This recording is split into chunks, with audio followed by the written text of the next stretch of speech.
Wir gestalten hier Kulturlandschaft. Wir legen hier Dinge fest für die nächsten Jahrzehnte.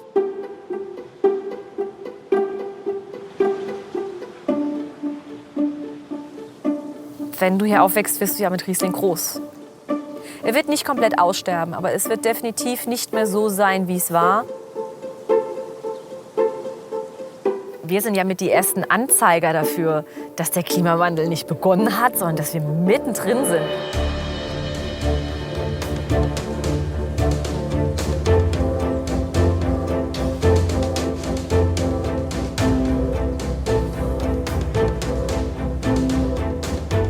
Das Wasser fehlt einfach und der Riesling ist dafür nicht gemacht. Und wir kriegen hier massive Probleme.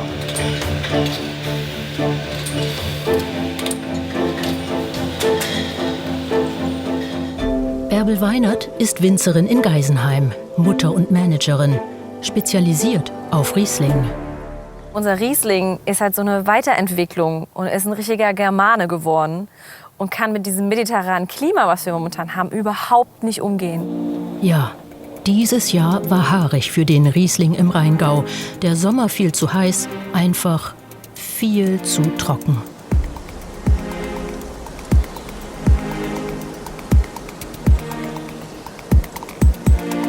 Es gibt viele Weinbauregionen auf der Welt, die haben ein super ausgebautes Bewässerungssystem. Die fangen über die Wintermonate das Wasser ein, können es im Sommer dann ausbringen. Die haben fest in den Zahlen alles schon installiert. Wir haben das nicht. Es gibt keinerlei Infrastruktur für Bewässerung. Wir dürfen auch zum Beispiel aus dem Rhein kein Wasser nehmen. Und wenn man sich das anschaut, dieses Jahr macht das auch sehr viel Sinn, weil einfach nichts mehr drin ist. Viel Kies, wenig Wasser. Mitunter sank der Pegel des Rheins bei Österreich-Winkel auf 72 Zentimeter. Bärbel Weinert braucht langfristige Lösungen für die Zukunft aller. Das ist ja genau das Problem, was wir im Weinbau haben, dass ganz vieles, was wir jetzt machen, erst für die nächste Generation greift. Und das dauert halt sehr, sehr viele Zyklen, ne? Und das, was jetzt irgendwie so ein Weingutsinhaber macht, das greift erst für die nächste Generation. Und wenn es dann wirklich marktreif ist und zugelassen ist, in 20, 30 Jahren kann die Situation schon wieder eine ganz andere sein. Und wir haben auch noch nicht auf alles Antworten. Weil auch irgendwann kommen wir im Bio-Weinbau mit dem Pflanzenschutz an unsere Grenzen. Wir dürfen nur Kupfer und Schwefel ausbringen. Und Kupfer ist ein Schwermetall und das reichert sich auch irgendwann an. Schon früh im Jahr kümmert sich Bärbel Weinert um die Weinstöcke.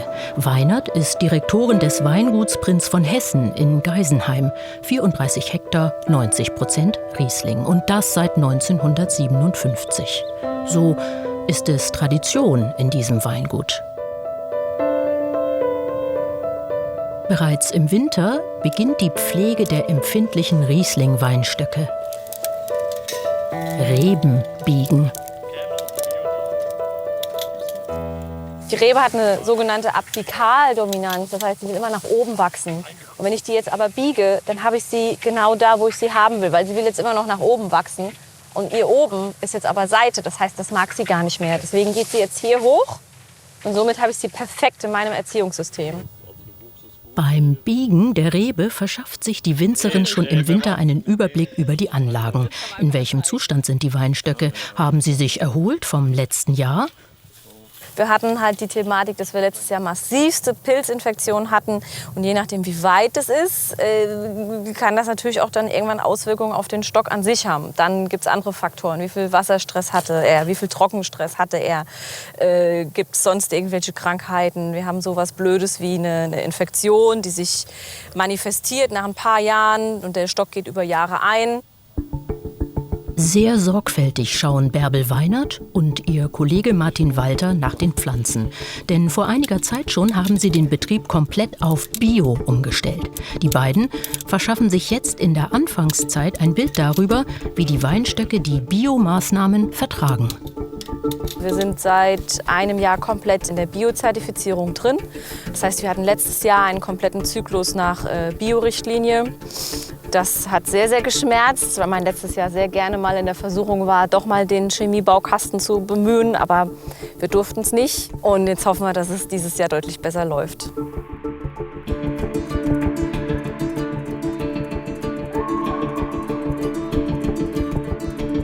Wir haben im Bio-Weinbau nicht mehr die Möglichkeit, wie in der konventionellen Schulmedizin, Wenn man krank ist, je nachdem, was man hat, nimmt man halt ein Antibiotika und nach einem Tag ist es besser.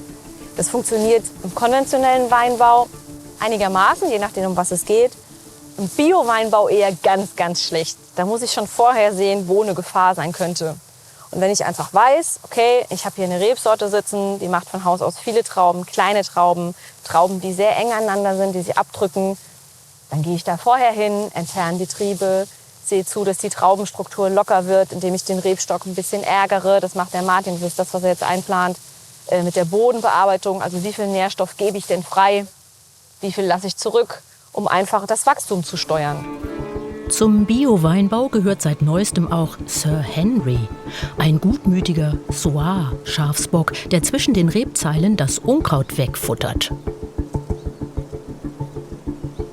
Wir haben nicht gewogen, wie viel Sir Henry wiegt. Ich schätze mal so 65 Kilo. Ein Traktor, mit dem wir sonst den Boden bearbeiten, wiegt knapp 2,5 Tonnen. Das ist allein schon der Bodendruck und die Bodenverhältnisse. Ja. Also wir belasten mit dem Traktor viel mehr den Boden, wie die Schafe das machen. Auch wenn wir jetzt 10 Schafe hier draufsetzen, haben wir noch nicht das Gewicht von einem Traktor. Und da sie ja auf der einen Seite das Gras und die Beikräuter fressen und auf der anderen Seite natürlich dann auch wieder ausscheiden, das Ganze nach dem Verdauen, haben wir halt einen natürlichen Dünger im Weinberg. Sir Henry ist auch Teil der Bio-Strategie von Bärbel Weinert. Für sie gilt, ohne Bio keine Zukunft. Das ist die Antwort auf den Klimawandel, absolut. Und auch die Antwort auf, wie bekommen wir die EU-Vorgabe umgesetzt. Weil es gibt eine neue Vorgabe, die besagt, dass der Weinbau um 50% seinen Pflanzenschutz reduzieren muss. Und ich trage die voll und ganz. Das ist längst fällig, diese Entscheidung, weil man würde sich wundern, was wir im Weinbau so an Pflanzenschutz ausbringen. Ein Thema sind auch neue Weinsorten wie Calades Blanc, mit dem die beiden Winzer für ihre Riesling-Weine experimentieren. Nachdem dann mal die ersten Träubchen dieses Jahr drangehangen haben und jeder mal mehr wie eine Handvoll Wasser nicht naschen durfte und mir dann gesagt hat, ja, so und jetzt guckt euch mal draußen den Riesling an, den haben wir jetzt 10-mal gespritzt und den Calades Blanc haben wir 3-mal gespritzt. Und jeder hat dann schon gemerkt, oh, die Trauben, super gesund, überhaupt nicht irgendwas dran. Calades Blanc, so heißt eine neue Rebenzüchtung, die dem Klimawandel standhalten könnte. Es ist ja nicht unser Weingut, sondern wir haben hier einen Auftrag. Wir haben hier einen ganz klaren Auftrag von der Stiftung, von der Familie von Hessen, das Weingut fit zu machen für die Zukunft, uns dann auch übergeben zu können. Und wenn wir jetzt nichts machen würden, dann hätten wir unseren Auftrag verfehlt. Und deswegen suchen wir gerade Alternativen, wie wir halt eben trotzdem auf dieses Riesling-Geschmacksprofil kommen können. Und deswegen ist das hier eine gute Idee von Martin gewesen, schon vor Jahren auf die andere Rebsorte zu setzen. Calades Blanc. Diese Rebe wurde schon vor gut 30 Jahren extra gezüchtet, um gegen Mehltau und andere Krankheiten resistent zu sein. Einziger Nachteil? Also es hat nicht mehr den Riesling-Charakter, wie wir ihn gewohnt sind. So dieses ganz leichte, hinten diese frische Säure, so dieses leichte Ziehen mit sich bringt. Auch vom Reinriechen her doch was nicht Penetrantes, nicht Aufdringliches. Wirklich eine feine Primäraromatik. Das verliert es, aber Veränderung muss sein. Und ich meine, wir sind ja in der glücklichen Fügung, dass wir reagieren können und nicht mehr nur noch einfach an der Wand stehen, sondern wir haben jetzt noch genügend Zeit, das alles auszuprobieren und uns da auch vom Geschmack her vorzutasten. Und es wird irgendwann definitiv so sein, dass halt sowas wie ein Calades Blanc oder was auch immer es wird, dann einfach ein Verschnittpartner von unserem Riesling wird. Und wir somit uns so langsam von diesem Geschmacksprofil nicht komplett verabschieden müssen. Das ist so unsere große Hoffnung. Deswegen machen wir das, ja. Das Weingut Prinz von Hessen ist weltweit berühmt für seinen Riesling. Der wird als Cuvée hergestellt, also als Mischung aus verschiedenen Riesling-Lagen. Die Cuvées stellt der Kellermeister mit Bärbel Weinert jedes Jahr neu zusammen. Nun mischt Sascha Huber erstmals die Biosorte Calades Blanc dazu. Die große Frage ist, ob es am Ende auch immer noch nach Riesling schmeckt.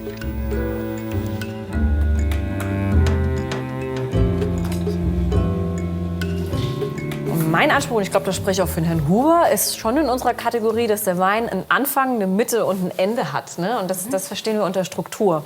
Dass er nicht einfach zerfällt. Das hat man ganz oft bei irgendwie zum Beispiel Wein, wo eine sehr hohe Restsüße ist, dass das einfach nur süß ist und dann wird das im Mund, man muss sich das mal so ein bisschen bildlich vorstellen, einfach nur breit und so ein bisschen matschig, wie so ein überreifes Stück Obst. Und wir haben es nicht nur gerne, sondern wir wollen, dass unsere Weine von Anfang bis Ende einen gewissen Zug haben. Das erreichen wir durch die Säure. Dadurch wird das hinten, hält das alles zusammen. Und da ist einfach so ein roter Faden. Das ist wie so eine kleine geschmackliche Geschichte, die da abläuft. Vom Riechen bis zum letzten Schluck und bis dann auch zum Abgang. Die beiden haben ganz klare Geschmacksmuster von ihrem Riesling abgespeichert. Nun überlegen sie, wie viel Calades Blanc sie dazugeben. Das ist eigentlich schon so der Klassiker, dass du halt erst mal schaust, dann riechst, dann schwenkst, um noch mal mehr Luft reinzubringen. Weil alles, was wir riechen, ist ein flüchtiger Aromastoff. Und den kriege ich halt nur gelöst, wenn ich da halt Sauerstoff reinbringe, riechen. Im nächsten Step dann einen Schluck nehmen und dem halt am besten einmal komplett im Mund verteilen. Und wenn du noch ein bisschen mehr davon haben willst, dann versuchst du wie bei einer Auster so ein bisschen zu zutschen, um halt noch ein bisschen Luft reinzubringen. Beschreibungen von Wein sind oft ziemlich lustig. Leider manchmal auch sehr nichtssagend. Bärbel Weinert und Sascha Huber haben aber eine klare Sprache für sich und den Riesling gefunden. Manche Wörter sind zwar immer noch speziell, aber plausibel. Gelbfruchtig etwa. Gelbfruchtig ist jetzt zum Beispiel die Früchte Zitrus, Zitrone, Mirabelle und Pfirsich geht so leicht ins Gelbfruchtige rein. Das sind so halt die Aromen, halt, die man beim Riesling relativ häufig vorfindet. Und ja, also ich finde, in diese Richtung geht es halt bei diesem Wein, ja. Es dauert Stunden, bis die Cuvées zusammengestellt sind. Jeder Schluck wird genau ausbuchstabiert und am Ende ausgespuckt.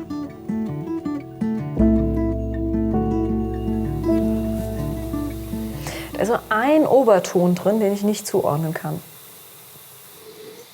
Ich finde so ein bisschen Orangenzest ist das. Es ist ja nicht so, dass wir wirklich trinken im Sinne des Trinkens. Das ist wirklich anstrengend. Und wenn wir auch dann so eine Jungweinprobe haben, also mir geht es so, ich bin körperlich wirklich fertig.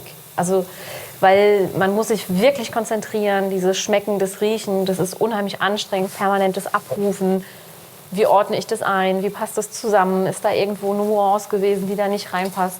Ich bin da wirklich fix und alle abends. Ja? Ja, also das macht mich, es ist körperlich anstrengend. Tatsächlich. Also das jetzt nicht, aber wenn wir dann so 50 Positionen haben, da bin ich schon platt. Sascha Huber notiert die Anteile und das Mischungsverhältnis. So kann er später für die Flaschenabfüllung den Verschnitt hochrechnen.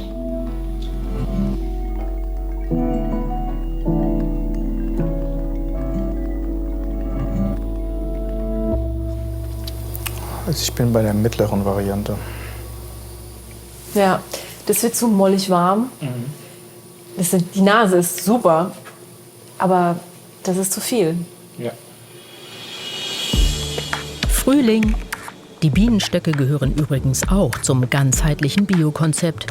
Die Natur wacht auf.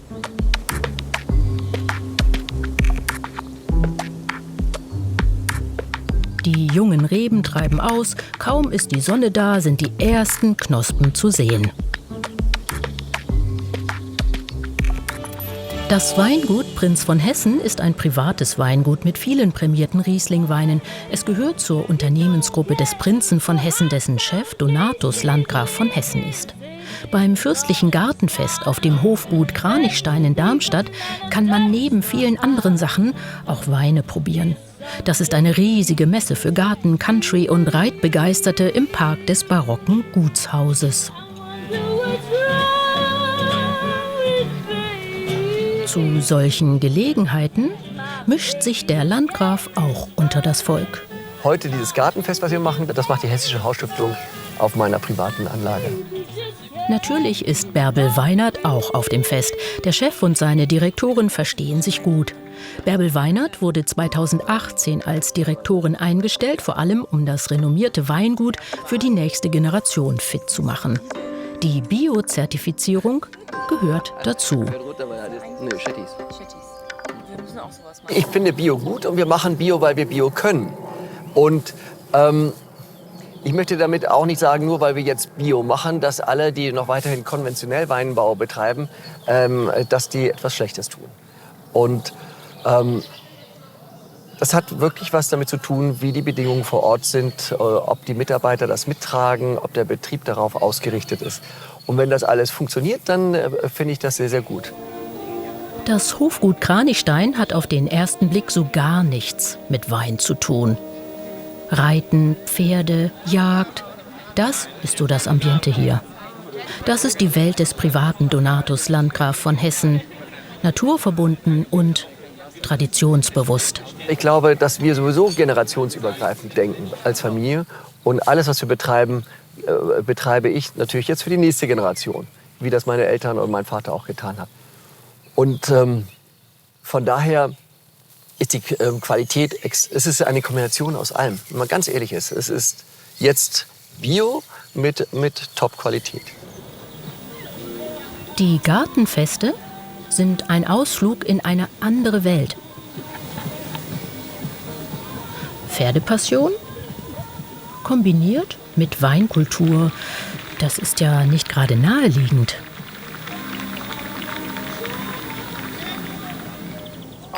Geisenheim im Frühsommer.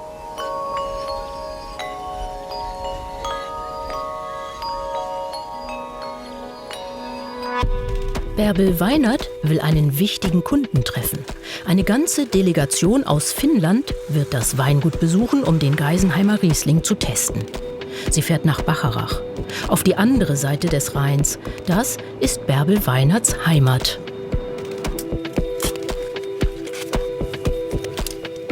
Danke.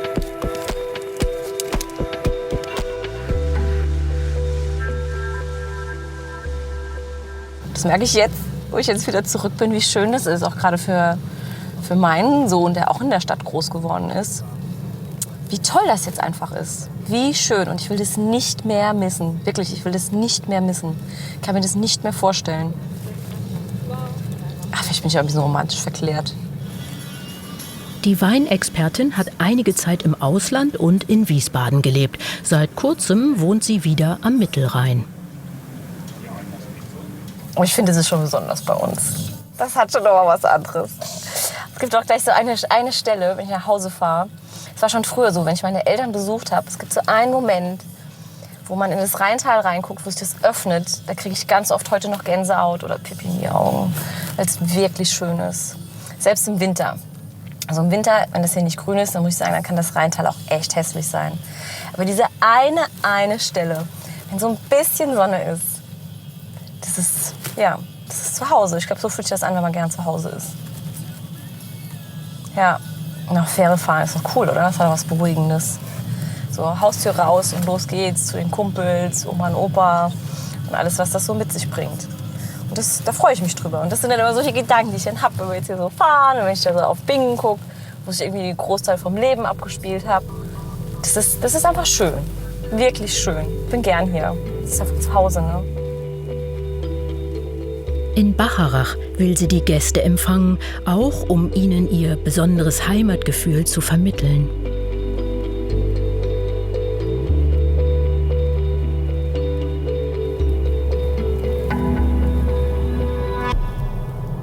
Ist das nicht grandios? Das ist das Schönste für mich überhaupt, diese Stelle.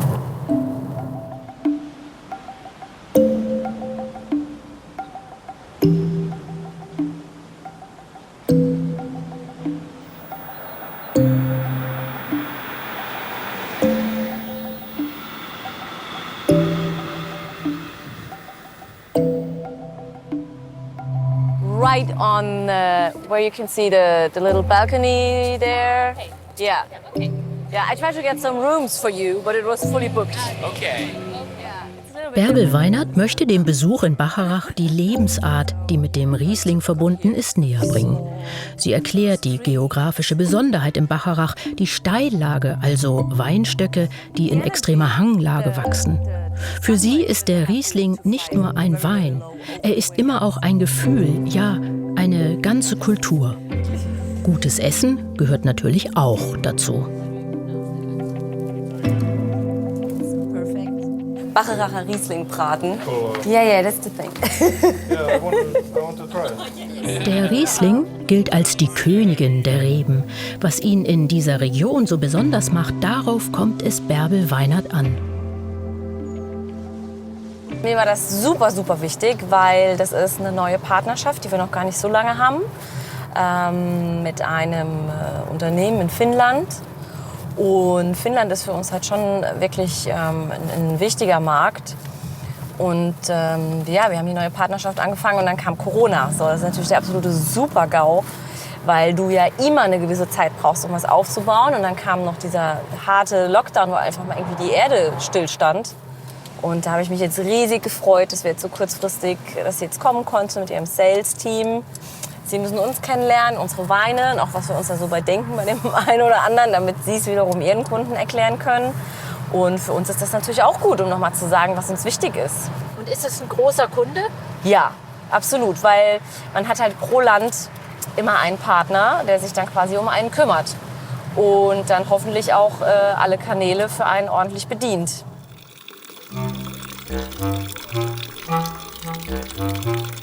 Zurück im Weingut in Geisenheim startet das Tasting für die Finnen. Und auch jetzt vermittelt sie immer wieder ihre Philosophie.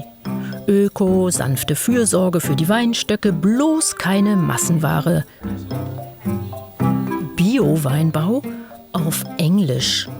It's a climbing plant, but we don't let them climb anymore. And this could be a problem, especially if you have dry years, if you have hot years, because it's also a stress factor. And we try to reduce the stress on the plant as itself. So this is the whole idea, I think, of organic also. Okay, Erklären, probieren, ausspucken. Die Finnen machen sich ganz schön viele Notizen.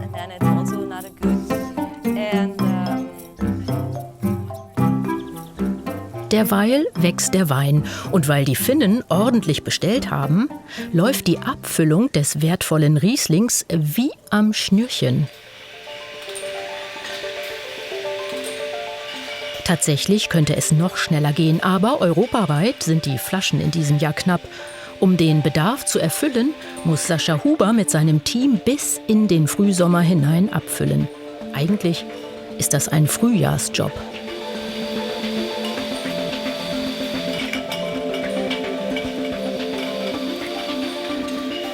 Also wir exportieren halt im Verhältnis schon relativ viel. Es ist auch historisch bedingt, das war schon immer so. Also fast 50% geht ins Ausland. Das ist nicht alles EU, das ist auch nicht EU. Russland war ein großer Kunde. Der brach aber 2022 aufgrund des Ukraine-Krieges komplett weg.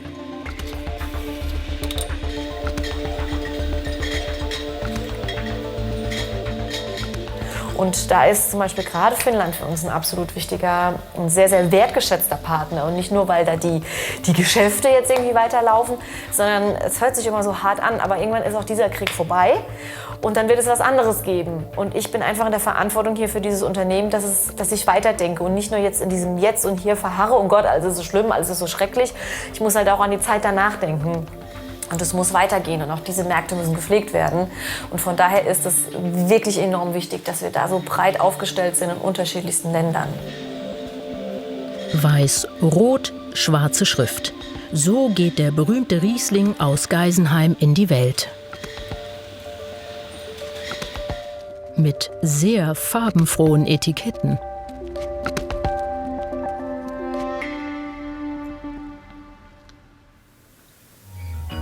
Noch einmal in Bacharach. Hier zum Rhein kommt Bärbel Weinert immer und immer wieder zurück.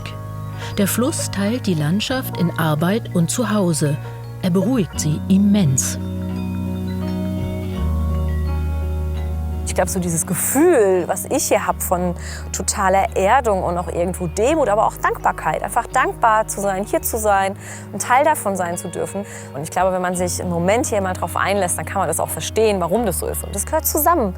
Genauso wie das zusammengehört, dass man, wenn man hier auf der Straße ist, die Leute grüßt, dass man irgendwie zusammen isst, dass man seinen Wein teilt. Das ist ein Stück, wie man hier einfach lebt. Und ich will das nicht mehr vermissen. Ich kann mir das nicht mehr vorstellen ohne. Ich habe ja wirklich nie was anderes gemacht, als mich mit Wein zu beschäftigen. Ich bin auf dem Weingut groß geworden, auch noch ein Aussiedlerbetrieb. Ja, also wenn man jetzt ganz ketzerisch sagen würde, ich hatte noch nicht mal Kontakt zur Außenwelt. Aber tatsächlich war es so. Und ich wollte die erste Kampfpilotin der Bundeswehr werden. Und weißt du was, ich habe die so schockiert auf dem Kreiswehrersatzamt. Weil, also Frauen konnten ja schon immer in die Bundeswehr, aber nur im Sanitätsdienst. Und meine Eigenheit ist es, dass wenn mir jemand sagt, du kannst das nicht machen, nur weil du ein Mädchen bist, dann werde ich fuchsteufelswild. Das war schon früher so. Ich habe früher Kinderfußball gespielt. Und irgendwann wird das aufgeteilt in Jungs und Mädels. Und dann haben die gesagt, ich könne keinen Fußball mehr spielen. Und das hat mich so, ich fand das so ungerecht, ja, mit welcher Begründung das sein soll. Da sind auch meine Eltern dran schuld, weil die haben nie einen Unterschied gemacht, ob ich ein Junge oder ein Mädchen bin. Und ich bin nun mal Einzelkind. Und da bist du halt nicht gefragt im Herbst, wenn du Traktor fahren musst, kannst du das jetzt auch, obwohl du ein Mädchen bist. Ja, und natürlich war sie zu Hause auch Weinkönigin. Mittelrhein-Weinkönigin. Was Besseres.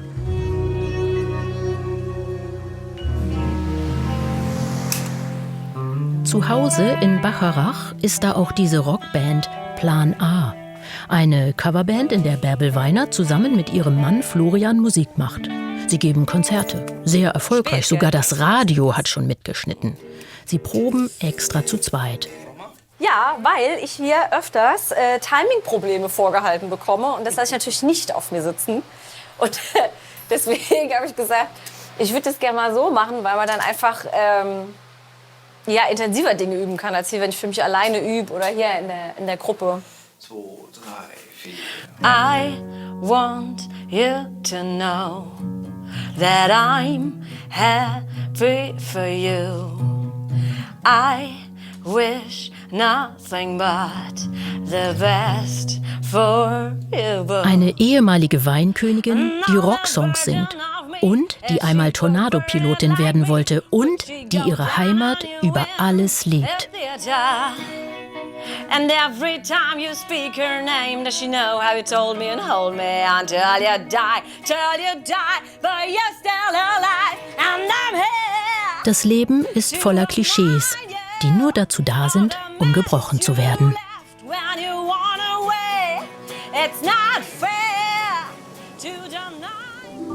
Dieser Sommer im Rheingau ist heiß, trocken, grell.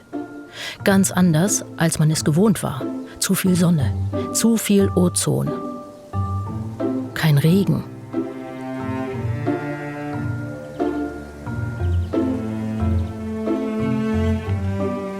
Das spitzt sich gerade jetzt, muss man sagen, immer mehr zu. Und ich erwarte auch schon, dass es in den nächsten Tagen wirklich noch mal sehr, sehr dramatisch wird. Für so alte Anlagen, wie wir jetzt hier sitzen, oder ich sag mal gut gesetzte Anlagen, ist es noch immer verkraftbar. Aber für so kleine Kinder, sprich für Junganlagen, die frisch gepflanzt sind, im 2., im 3. Jahr, vielleicht jetzt das erste Jahr in den Ertrag kommen sollen, ist es wirklich eine Katastrophe. 90% der Flächen sind mit Riesling bestockt. Da werden auf jeden Fall Spuren sichtbar. Also ich glaube, dieses Jahr ist ein Jahr, wo einfach keiner mehr sagen kann, das war jetzt ein Zufall. Wir hatten letztes Jahr ein komplett nasses Jahr, da war es genau das Gegenteil der Fall. Da hätten wir so nie sitzen können, in so einer Rebzeile mit so gesunden Trauben, weil einfach alles schon weggefault war. Aber die Jahre davor, 2 Jahre davor, hatten wir den gleichen Zustand wie jetzt. Genau das ist Klimawandel, diese Jahre der Extreme. Dieses Festsetzen von so Wettersituationen, die nicht nur über ein paar Tage sind, sondern wirklich über Wochen. Das ist Klimawandel. Es kann keiner mehr sagen, dass der nicht da ist. Wir sind mittendrin. Bei zu viel Sonne bekommt der Riesling Sonnenbrand. Die Beerenhaut wird verletzt. Der Saft kann nicht mehr gehalten werden. Wir haben hier ganz stark Trauben rausgenommen, Ertrag reduziert. Und das sieht man auch. Also die Anlage auch von der Blattstruktur her ist noch deutlich vitaler wie manch andere. Wir haben jetzt schon Anlagen, da wird hier unten, fängt das an, da werden die Blätter gelb. Die nächste Steigerung davon ist, dass die Blätter anfangen, sich zu rollen. Und die letzte ist dann, dass die sich wirklich aus der Sonne wegdrehen, weil die es nicht mehr ertragen können. Und dann fallen sie auch irgendwann ab. Ja, aber dann haben wir auch ein großes Schadbild an Sonnenbrand. Und das sieht aus, das ist lila, wirklich lila. Und in den nächsten Tagen pellt sich das dann auch und fällt dann ab. Die Traube ist aber nicht mehr zu gebrauchen. Also wir können es nicht mehr nutzen. Mit dem Klimawandel zieht der Riesling in Zukunft immer mehr in den Norden Europas. Schlecht für den Rheingau. Wir sind spezialisiert auf Riesling und im ersten Moment wären wir jetzt geneigt dazu, irgendwie in Hysterie zu verfallen. Das ist aber kein guter Ratgeber. Wir haben schon vor 5 Jahren, hat der Außenbetriebsleiter, war da zum Glück weitsichtig und hat in einem absoluten Alleingang einen sogenannten Piwi angepflanzt, eine pilzresistente Rebsorte. Die haben den Vorteil, dass in so Nassjahren man einfach weniger Pflanzenschutz ausbringen muss. Also wir als Biobetrieb, wir fahren so 10-mal ungefähr raus, ja, und spritzen hier alles nach Biorichtlinie. Und so ein Piwi 2-mal und das war's. Und das ist natürlich ein Wort.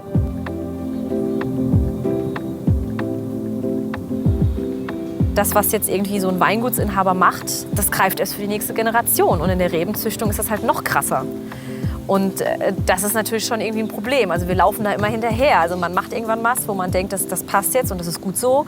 Und wenn es dann wirklich marktreif ist und zugelassen ist, in 20, 30 Jahren, kann die Situation schon wieder eine ganz andere sein. Und wir haben auch noch nicht auf alles Antworten. Seiner Zeit voraus ist der Rebveredler Reinhard Antes. Bärbel Weinert besucht seine Rebschule in Heppenheim regelmäßig. Reinhard Antes hat schon vor 30 Jahren begonnen, pilzwiderstandsfähige Rebsorten, also Piwis, zu veredeln. Hier in Heppenheim stehen seine Weinstöcke in diesem heißen Sommer in voller Pracht.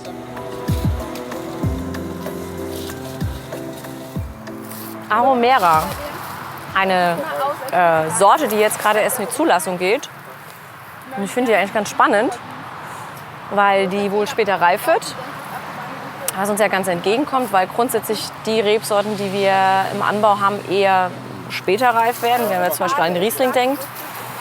Und das ist einfach eine, ja, Aromera sagt schon, das hat halt so eine Aromatik, geht so in Richtung Traminer und sowas. Und das ist eigentlich ganz spannend als Verschnittpartner. Dann. Und ja, also wie man sieht, die hat auch Lust zu wachsen. Ne? Also ordentlich viele große Trauben. Das ist so ein Bild, was wir so nicht gewohnt sind, weil bei uns ja alles eher irgendwie klein und wenig und sehr ausgesucht. Bei Reinhard Antes können Bärbel Weinert und ihr Außenbetriebsleiter Martin Walter die Weinzukunft schmecken und probieren. Manche Sorten haben noch nicht einmal einen Namen, sondern erst eine Registriernummer. Die gehen beide ein bisschen, war die Zielrichtung Rosé. Mhm. Ja, ja, und auch möglichst halt einfach jetzt aufgebaut. Das erfüllt er wahrscheinlich. Man muss nur aufpassen, dass man sie nicht zu spät hat, weil der Farbe, dass er nicht bunt wird. Reinhard Antes veredelt Rebsorten im Sinne des nachhaltigen Weinbaus. Das heißt, er kombiniert 2 Rebsorten miteinander, er züchtet nicht, sondern er kreuzt sie. Es ist eine Kreuzung. Die Gene, die eingekreuzt wurden, kommen alle von Wildrebe. Meistens amerikanische oder asiatische Sorte, die gegen unsere Pilzkrankheiten wie Äste, falsche Mehltau und andere Krankheiten resistent sind. Und man versucht halt diese Resistenz dieser Rebsorte zu kombinieren mit dem guten Geschmack der europäischen Rebsorte. Es gibt leider nicht die Sorte, die perfekt schmeckt und auch noch voll resistent ist. Das wäre das reine Wunschtraum. Und das sind halt viele, viele Kreuzungsschritte. Und es dauert immer 20, 25 Jahre, bis so eine Sorte von Kreuzung bis zur Markteinführung soweit ist. Für Bärbel Weinert und Martin Walter ist Reinhard Antes ein Visionär. Damals, vor 30 Jahren, ging es darum, frühreifende Rebsorte, und da sind wir beim Klimawandel, frühreifende Sorte zu kreuzen, die dann möglichst früh geerntet werden können. Es sind ja hier in der Anlage auch noch ganz frühe Sorte dabei. Heute haben wir Klimawandel und jetzt hat sich der Wunsch der Winzer total gewandelt. Jetzt suchen wir nicht mehr die frühe Sorte, sondern suchen die späte Sorte, die im Idealfall dann auch im Oktober noch geerntet werden können. Aber die Züchter haben das vor 30 Jahren noch nicht gewusst, wie das Klima wird. Also es ist schon ein bisschen Glück dabei. Riesling ist eine spätreifende Rebsorte. Ein passender Verschnittpartner sollte also möglichst auch spät reifen, um zeitgleich zu lesen. Reinhard Antes macht aus seinen veredelten Rebsorten natürlich auch Weine, sodass Bärbel Weinert von der Traube bis zum Wein alle Schritte kosten kann. Also es war jetzt ganz überraschend für uns, weil in der Nase war er so ganz charmant und blumig und sehr überladend eigentlich schon von der Nase her. Und dann hinten raus war der so richtig rau, ruppig und hatte so diese Paprikahaut. Aber ist gut. Also das ist ein ewig langer Prozess und das hat jetzt auch nichts irgendwie mit Genmanipulation oder so zu tun. Das ist es überhaupt nicht. Man sucht sich einfach Rebstöcke aus, die die besten Eigenschaften für den Winzer mitbringen und den vermehrt man immer weiter und sucht sich halt immer das raus, was einem am besten gefällt. Ganz schnell erklärt.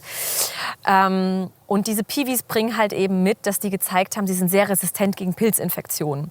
Bringt aber auch mit sich mit, dass die meisten viel, viel weniger Ertrag haben, also nicht so viele Trauben produzieren, die Traubenstruktur besser ist, viel lockerer und somit auch deutlich, deutlich weniger Wasser brauchen. Und das ist ja genau das, was wir brauchen. Der heiße Sommer bringt auch viel Schönes mit sich. In Kronberg im Taunus hat Donatus Landgraf von Hessen ein kleines Cottage. Ein Landhaus mitten im Park des Schlosshotels. Mit kleiner Bühne, Wein und einem Pop-up-Biergarten im Sommer. Zum ersten Mal überhaupt gibt Bärbel Weinert hier mit ihrer Band Plan A ein Konzert.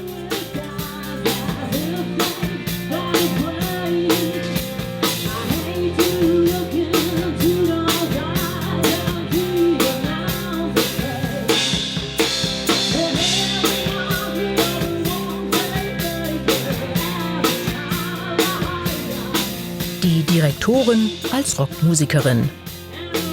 Mit Mann Florian an der Gitarre.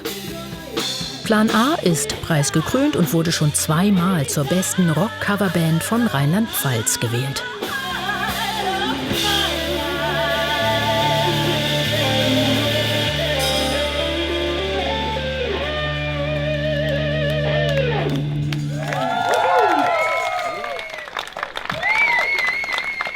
Ich war wirklich heute mal wieder nervös, weil wir jetzt länger keinen Auftritt mehr hatten. Und also man macht ja schon so ein bisschen zum Kasper, ne? Also es ist ja eine Sache zu singen, aber die andere ist halt auch natürlich so, das zu feiern und so die Musik zu feiern und das Leben zu feiern. Das ist halt wieder was anderes. Ja? Wir sind ja nicht statisch, wir sind ja keine statische Gruppe. Wir bewegen uns halt viel, wie man sieht.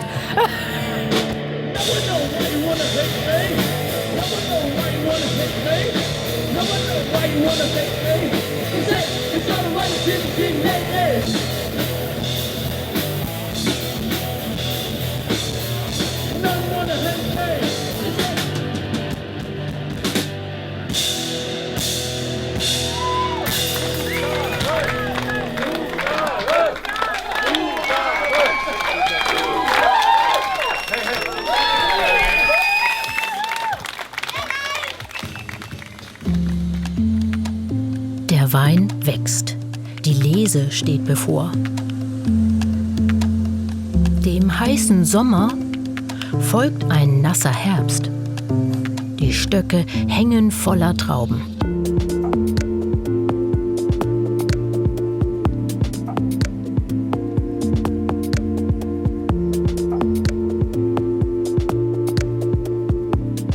Sir Henry futtert und verdaut.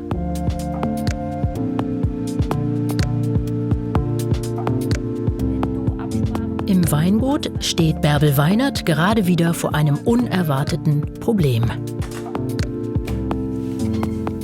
Ja, wir haben zu wenig Wein. Das sind tatsächlich Luxusprobleme, gell? Also, wir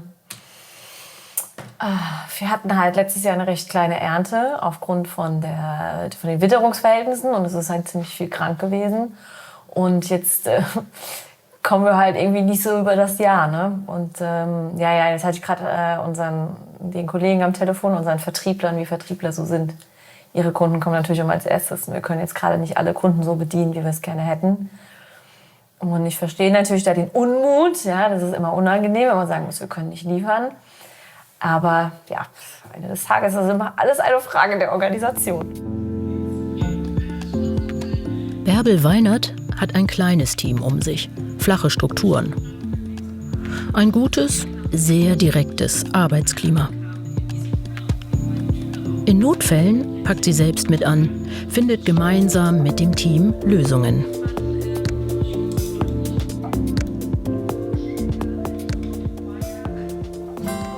Nach vielen Regentagen endlich Sonne für die Weinlese. Jetzt beginnt die wichtigste Zeit im Weinbau. Hier in der Anlage auf dem Johannisberg werden die Trauben handverlesen. Das sichert die beste Qualität, weil die Erntehelfer wirklich jedes schlechte Träubchen penibel wegschneiden. Der plötzliche Regen nach dem langen, trockenen Sommer hat dennoch den Optimismus auf dem Weingut etwas getrübt. Es gab natürlich viele Kollegen, die hat das nicht so betroffen, weil die einfach anders arbeiten, eine andere Philosophie haben und das ist absolut fein. Für uns war es aber halt nicht fein, sodass sich jetzt die Lese irgendwie schon recht lange zieht. Wir gehen jetzt schon bald in Woche 5. Das haben wir so auch nicht kommen sehen. Wir dachten eigentlich, das gibt eine schnelle Nummer. Dem war nicht so, sondern wir haben uns da sehr viel Zeit gelassen, haben auch große Pausen eingelegt, um immer es wieder abtrocknen zu lassen. Weil was wir natürlich auch nicht wollen, ist, wenn wir ernten und ich weiß nicht, es sind dann irgendwie 10 Liter Niederschlag gemeldet und es regnet uns da rein. Nasse Trauben führen zu Fäulnis und Pilzbefall. Sie verwässern den Wein und mindern seine Qualität. Eine gute Weinlese erfordert viel Erfahrung, vor allem das richtige Timing.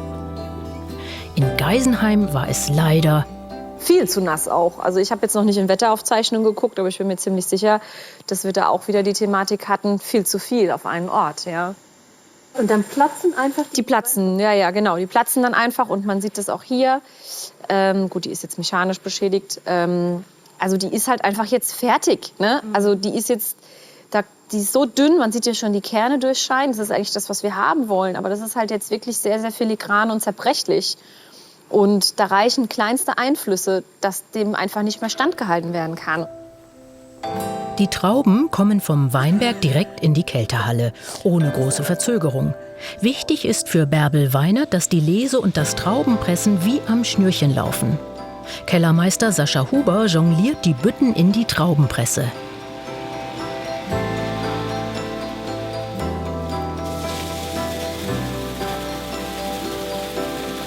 Pressen passiert hier nicht mehr von Hand, aber ansonsten ist es schon viel Handarbeit, weil man halt immer dabei sein muss, weil man wissen muss, dass das nicht überläuft, wann muss gepumpt werden, wie lange braucht die Vorklärung, das muss von Hand sauber gemacht werden. Es gibt niemanden, der diesen Tank sauber macht, außer die Jungs selber mit ihren Händen. Also das ist schon viel Handarbeit und auch natürlich die Art und Weise, wie wir die Trauben hier abpressen, ist viel Arbeit, weil wir eben nicht über den Maischewagen gehen, sondern alles in kleine Eimerchen gelesen wird. Oder teilweise auch natürlich über den Vollernter, aber dann halt über die grünen Bütten. Die müssen alle halt einzeln abgeladen werden. In den grünen Bütten liegen die Trauben mit Stiel und Stängel, die heißen Rappen. In der Handlese erntet man traditionell mit den Rappen. Das ist halt das Schonendste, was wir den Trauben so zumuten können, sage ich jetzt mal. Wir lassen das halt eben nicht über eine Maischepumpe laufen und geben das oben rein, sondern sind halt wirklich die ganzen Trauben. Oder aber, wenn es halt mit dem Vollernter ist, sind die ja leicht angequetscht. Aber mehr passiert dann nicht, sondern dass der eigentliche Pressvorgang halt erst wirklich hier in der Presse passiert und wir hier auch den eigentlichen Saftaustritt haben. Das ist wichtig, das wollen wir haben. Wir wollen selber kontrollieren, wann der Saft austritt. Das ist eher unsere Philosophie, dass wir das einfach kontrollieren wollen und auch der Meinung sind, dass das für uns, für das, wie das Endprodukt nachher aussehen soll, die meiste Qualität verspricht. Noch steht in den Sternen, wie gut dieser Wein einmal werden wird. Sicher ist, Bärbel Weinerts Team hat in diesem Jahr alles gegeben, um zu den besten Ergebnissen zu kommen. In diesem schwierigen Jahr mit Krieg und Biozertifizierung und Klimawandel. Ich bin tatsächlich ein bisschen enttäuscht, weil gefühlt sah es Mitte des Jahres so aus, dass wir dieses Jahr richtig fette Geschenke kriegen, ja. Und das hat sich jetzt nicht ganz so bewahrheitet, aber unterm Strich, wir müssen halt das Beste draus machen. Und das haben wir gemacht. Und mit dem, was jetzt kommt, ja, bin ich happy. Der Kampf um den Riesling. Bärbel Weinert hat ihn aufgenommen.